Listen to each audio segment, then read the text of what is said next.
With over 50 people still missing, grieving families are seeking answers. I'm working for a man whose daughter's gone missing. She's all I have. Find her. Was she alive? Last time I saw her. I've got 48 hours before she's dead. You're gonna find this guy, you gotta start at the beginning. You better be prepared. Bring everything you got. Because if he catches you, he's gonna make you wish you were dead. The Collection co-host. That's right. I'm just wondering, how bored do you have to get of collecting comic books where you say, shit, I'm just going to start collecting dead bodies now? It's like, you know what? I'm gonna collect my own Todd McFarlane action figures by using real people. By using real people, yeah. Stitching them together, yeah. No, that's what that shit looked like. I mean, I was like, oh, this guy's really into Todd McFarlane toys. All right, I can understand that. Jesus, sure. man, switch to coins or something. I know, this could have been Leon at some point. You know? Give it time. Yeah, I know, right? It's only a matter of time. We'll be the first two in his collection. Yeah, Leon loves his toys, boy. Don't let him get bored. He'll start doing this. Well, with as much shit as we talk about Leon lately, I feel like that's where we're gonna end up. I know. He's gonna collect us and stitch us together, man. Did you see The Last Collector? I just what is it called? What's it called? The Collector. This is the collection. Did you see the Collector? Collector, yeah. I just saw actually last night, and you know what? I actually dug it. I mean, once you get past the really stupid premise of a house being booby trapped, within 24 hours. Yeah, I went with it and I had a good time. And I think it was mostly because they had a guy in there who is like in the wrong place at the wrong place at the wrong time, but he was being completely proactive. And I dig that. Yeah, you're right. In the first movie, we had a guy who is. I like the premise of it. We have a guy who's breaking into a home. Yeah, he was breaking into a home. Yeah, to steal like some kind of gem or some kind of precious rock that was worth a lot of money, so he can get his family out of trouble. And he ends up in the home the same night that this psycho killer comes in, takes the family hostage and booby traps the whole house, and he has to try to get out. At the same time, he's a crook with a conscience, so he's trying to figure out, should I help these people get out alive, or should I just get the hell out myself, especially when there's a little girl involved trapped in the house. It's Home Alone, the horror film. I mean, it pretty much is. It's like that's what happens when Macaulay Culkin gets left in the house one too many times by getting abandoned by his family. You become a crazy fucking psycho killer. He gets bored and just starts setting up traps to kill people with. But pissed. Yeah. Man, but you know what? I didn't care for it a whole lot because I felt like it was that time when we were seeing a lot of what they call torture porn. You remember when that was a big thing? Yeah. And the movie was just so mean. It seemed to relish in its cruelty of people. It was a good premise, but after that, it just seemed kind of drawn out by, okay, let's just see how much we can torture these people to death.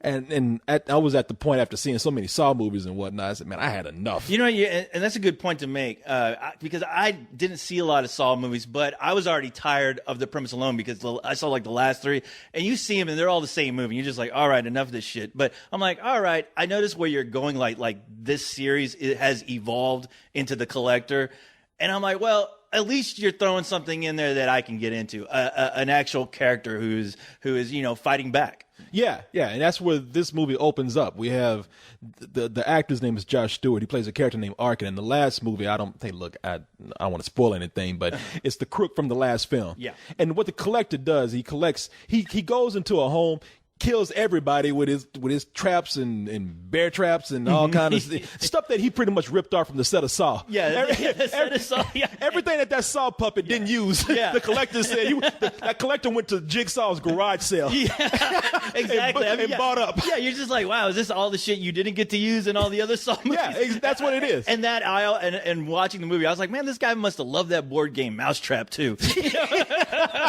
That's where it starts.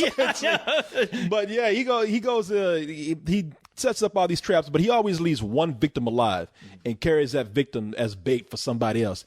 Turns out that this guy Arkin was the last guy to be left alive. He's the one that's collected. Well, in this one, it opened. Man, this movie, The Collector. The Collection. It's a collection of stupid shit. It's what it is. I know. If you couldn't wrap your head around the premise of a guy booby trapping a house within 24 hours.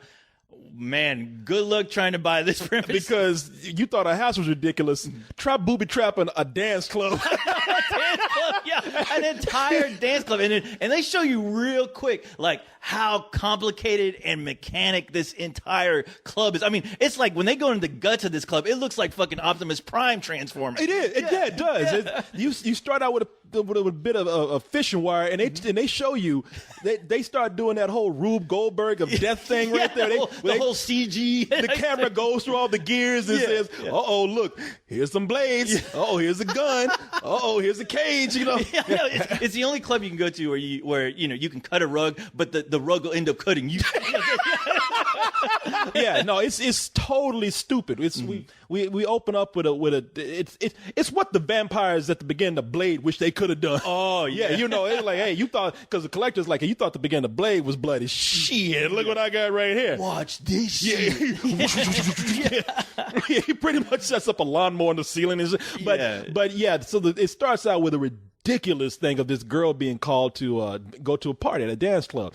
She goes there.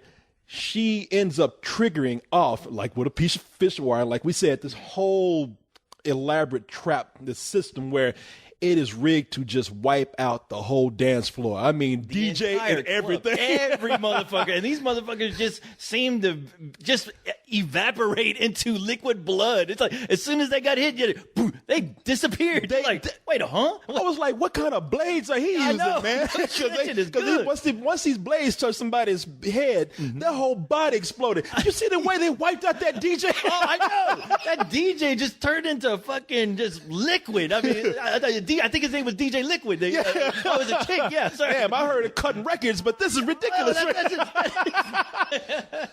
But once the whole club is wiped out, except for a few survivors here and there, we discover that the girl who got invited to a party, who was played by an actress named Emma Fitzpatrick. I don't notice any. There's no big names in this movie at all. Not at all. I think the only big actor, well, at least the only recognizable, is Christopher McDonald. Yeah, the guy playing her dad. Yeah, her dad. But she's one of the survivors that are left. She goes in and finds one of the crates that we saw in the last movie that the collector uses to trap people. She opens it up.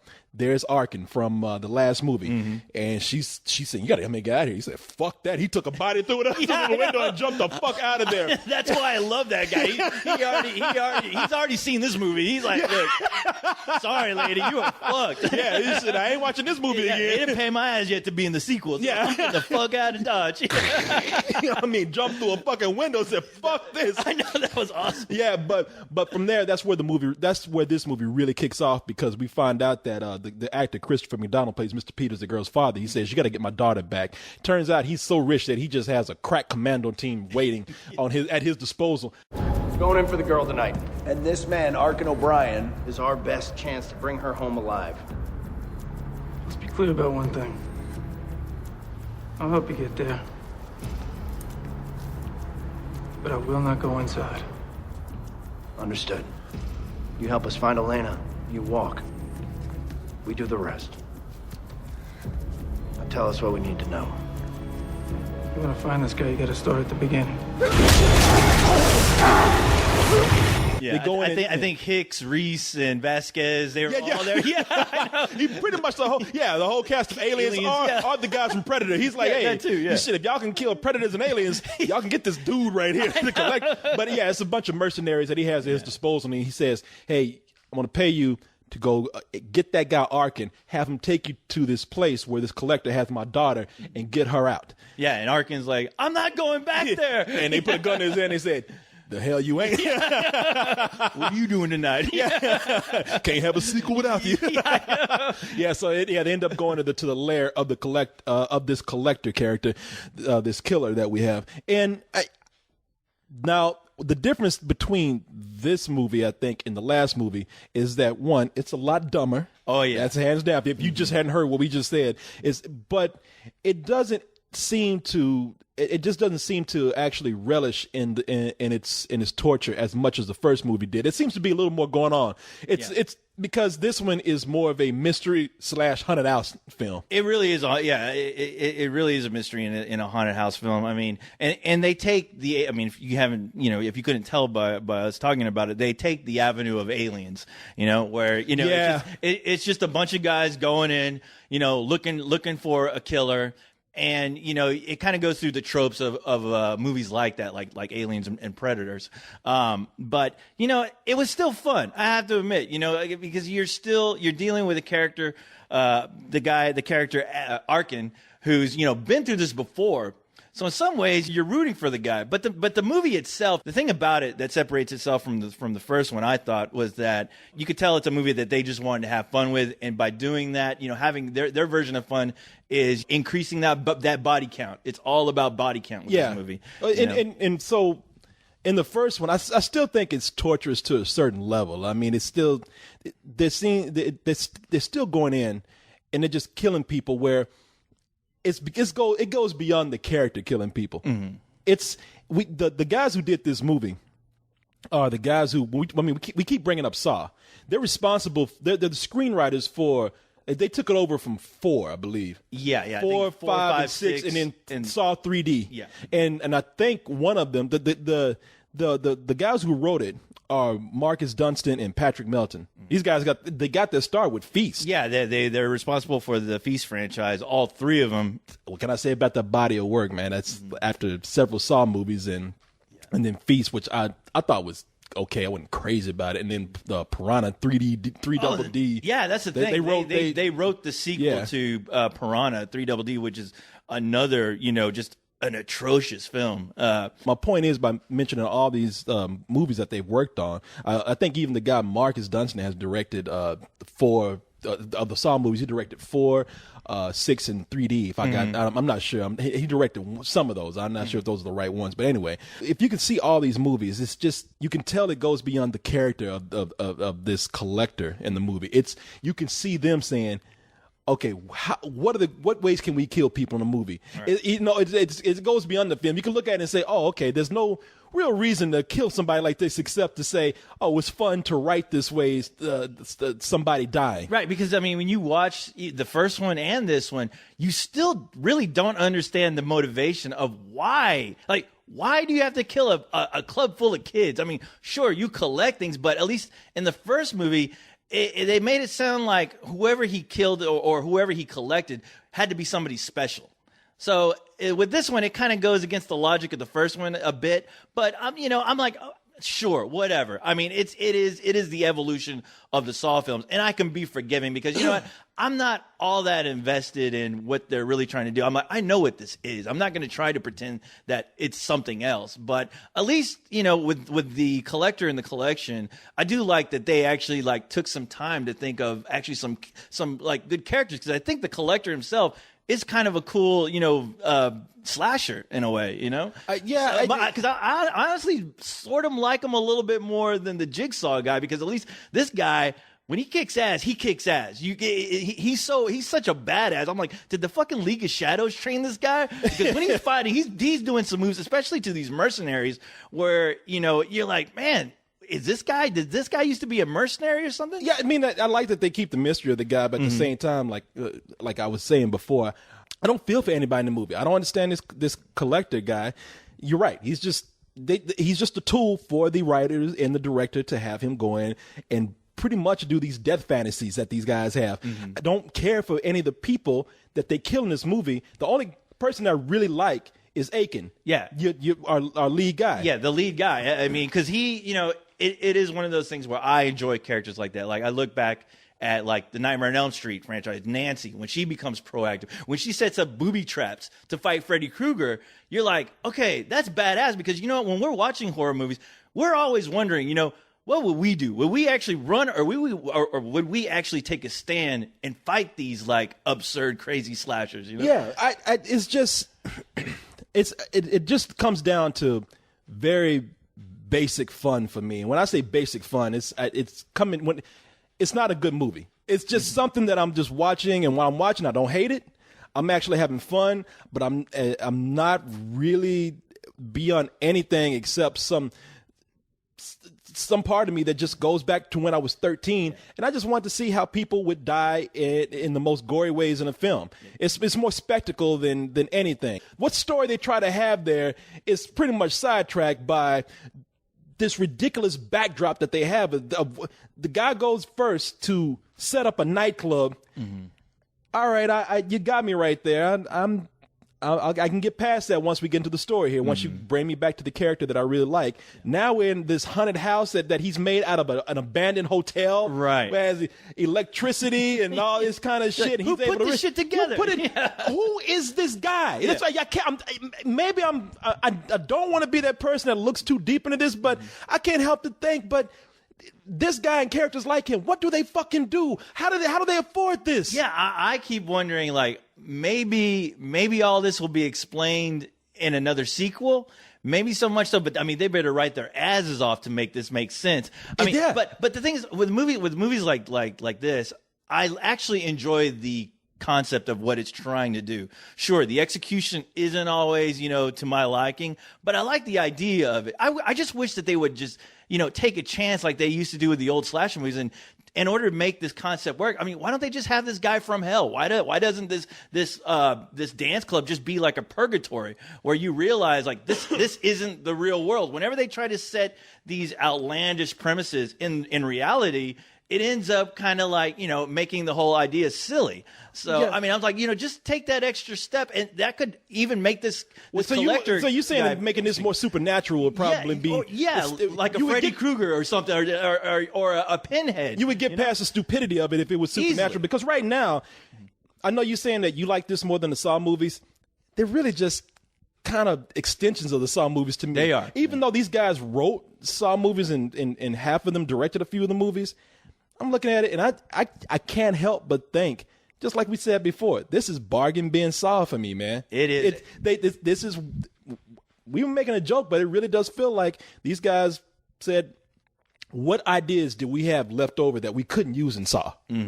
Let's use them here. That's what it feels like. It's like all the ideas they either wouldn't let them do, or ideas that they forgot, or ideas that they just didn't have time to fit in. Oh, let's just make this other guy who's gonna do the same fucking thing. Exactly. Wait a minute. He puts on a black mask instead of riding a fucking tricycle and coming out with a fucking afro. Right. I mean, with this movie, like it's another one of those where I'm like, kind of wasted potential. Where you could have gotten to know, you could have had a chance to get to know these mercenaries, but if they're mercenaries, portray them as mercenaries. Don't play them out as just more cannon fodder for this guy. Where Exactly. okay, they're mercenaries. They should know how to handle a room booby trap. They should be aware. They shouldn't just be running down the fucking halls, waiting to get killed. That's where I another was like, point. why are they doing this? Yes. It doesn't make any sense. Yes, thank you. Yes. See, that's what. Thank you, man. I didn't even. You bring up an excellent point. Thank you. These characters, it doesn't matter. I mean, no matter what you bring in, there's no development for them, except for. As I said, we have the character of Arkin that we talk about. I would say one of the mercenaries was somewhat of a badass, and I like that character. And I even like the way they make the girl, the Emma Fitzpatrick actress. I don't know who her character's name is in the movie, but I like the way that they make her sort of a strong character. She's just not a victim. She becomes like another extension of the Arkin character in a way. Of the what character? Of the Arkin character, the main guy.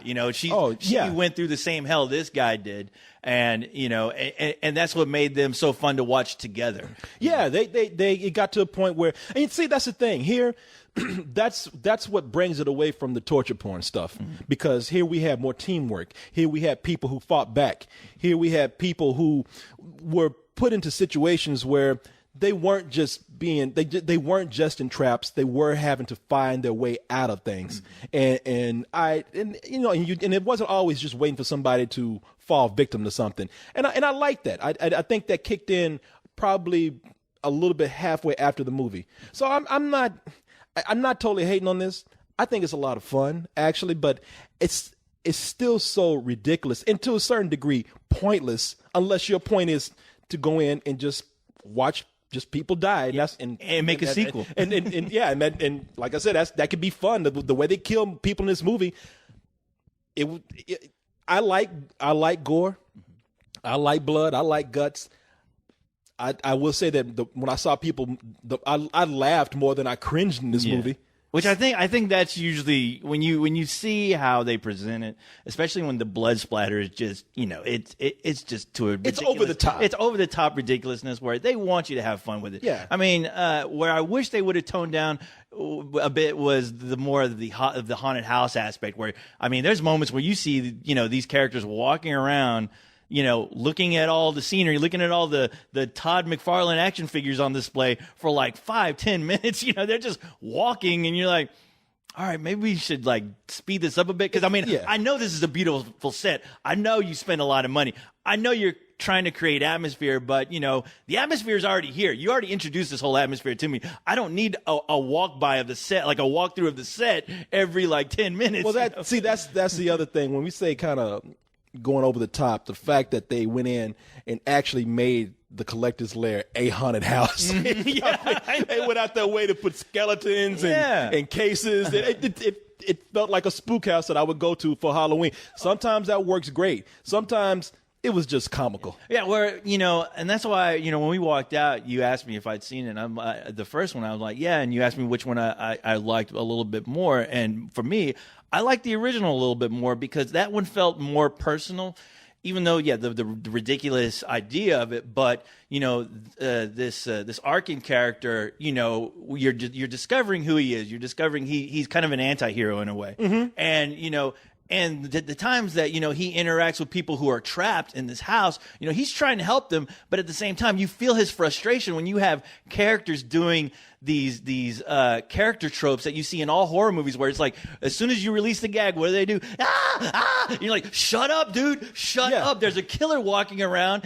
Look what he's done. Look what he's done to you already. He's not going to be very merciful if he hears your screams. And this guy's like, hey, shut up. I'm trying to protect you. I'm trying to do. And I like that aspect of that movie that you don't get so much here. Here, it's a full on onslaught of, action, gore, running around. There's no breathing room for that. No, it's definitely more cartoonish than the first one. And for what it's worth, there's moments of fun to be had from it, and there's moments where you just roll your eyes at it. I think it actually works out to being a fun movie. If I didn't have to go to the theater to see it, I probably wouldn't. Being that I went, this is the kind of movie I felt like I would have been dragged to and enjoyed instead of going out. My friends would have came by and say, "Hey, Corey, man, come on, let's go. Nah, man, we're here. Let's go see this movie at midnight." And if I went at midnight, I'd say, "Come on, you lazy bastard." Yeah. No, and this one had more characters that I liked. The mercenary, the one that I like the most, I'm talking about, is an actor named Lee Turgensen who plays Lucello in this. It's cool to see moments where a character like this can be as equal a badass as your villain. Oh yeah, because you know what? They gave him motivation. They actually gave him a backstory where he had he had a history with this girl who he was trying to save. And in the character that what's her name? Emma Fitzpatrick plays. Her name's Elena, and he had taken care of her since she was a little girl. So he says, "Hey, not only am I getting paid, but damn, this girl's like my daughter." I mean, it's good that I'm getting paid. Yeah, I know. But the most important thing is to save this girl. And and horror movies like this, they need characters like that. You want to feel somebody's just motivation to go in a fucking haunted house like this, instead of just accidentally stumbling upon it, running around, just waiting to get killed. Yeah, no, and that's what would keep me from saying that this is a completely bad film is that, again, having characters who are proactive and not completely, as you would say, cannon fodder, just waiting to get sliced up. Because I can't stand that, man. It's annoying. When somebody just walking around, when you see somebody walk around a horror movie, you know they're gonna die. I mean, it's like it takes me back to the days when we had one black guy in a movie, and before it got a little more equal today. You remember back in the day? I remember. We said, "Hey, brother, why don't you just go ahead and die and get out the way?" Because I don't need to see you running through here, just taking up my time. I know you're gonna be dead at some point. You know what? Slavery never was really the main cause that made me sympathize and understand a black man's plight. It was horror movies for me. It was horror movies, because every time I saw a black guy, I was concerned, I was worried, because I'm like, that guy's going to be the first to go. It's always the black guy who's first to go. And I was always like, please. So whenever a black guy ever survived these horror movies, I was like, fuck yeah, that is a bad motherfucker. That motherfucker went through hell and he survived. Well, he's a hero. Yeah, you know what I mean? I remember the first time I saw a black dude make it past 20 minutes of the movie. I said, yes! I know. That's why Night of the Living Dead is my all-time favorite horror movie. Exactly. Yeah, they say that brother for last. Yeah. It's like, wow, that was my civil rights movement right there. I know. But what it comes down to for me is it's the kind of fun that I would have with a rental. I think that for myself, I would get more enjoyment watching this at home, even when I could rewind some of the fun parts where I saw people die. Yeah.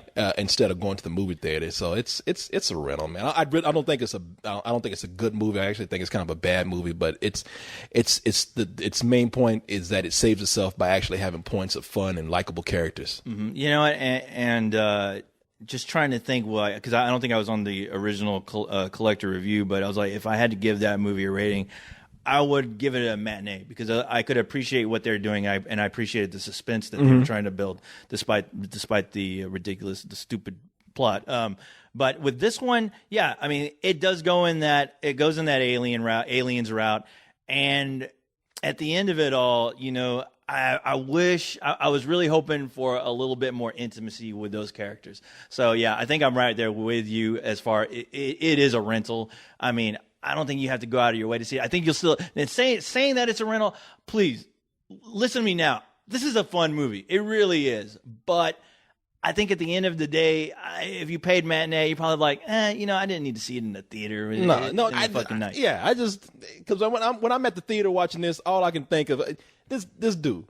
What does he do for a living? What job do you have? I mean, you got to have money to build this shit. You got to have money. You got to have like mechanic skills. I'm like, who comes in and repairs this shit when it breaks? I'm like, wow, you know, I can barely get that fucking Slurpee machine to fucking work right. Who's making this shit work right all the time? I can't. I hate taking crumbs out my toaster. Yeah. You know, I can't. I hate fucking, you know, I hate putting air in my tires. Who's the motherfucker that's coming in cleaning, pulling maintenance on this stuff, taking blood off of it? Yeah, no shit. You know, wiping this shit down? Who's wiping Optimus Prime's ass with all them gears and, like, you know, trying to make that shit work right? Who's cleaning all this stuff up? Yeah. Only thing I can figure is that this has got to be this has got to be a guy who's the opposite of Bruce Wayne, man. Dude with a lot of money. Yeah. You know, instead of saving people, he's killing people. He's killing people. Oh, Wayne Mansion has been turned to one just big fucking house of horrors. A mousetrap, practically. It's pretty much if Batman, you know, saw his parents die and said, damn, that looks cool. That looks awesome, man.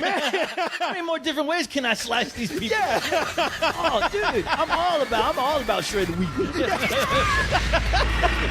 You gotta help us find Elena.